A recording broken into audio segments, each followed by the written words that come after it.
Mark năm nay 53 tuổi.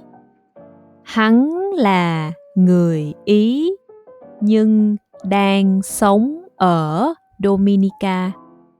Hắn rất là đam mê nấu ăn. Nhưng mà hắn không phải là đầu bếp. Hắn thật ra là một tội phạm mafia. Hắn đã trốn được cảnh sát 7 năm rồi.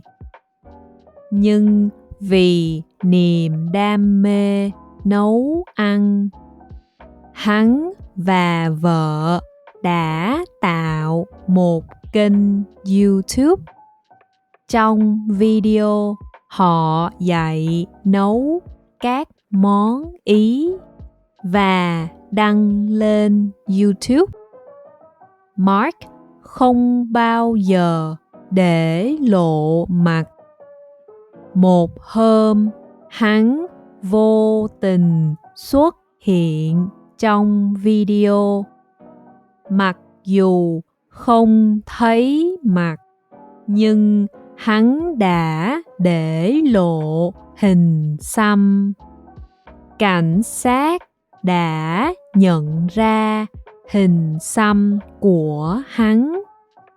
Cuối cùng, Mark đã bị bắt sau 7 năm.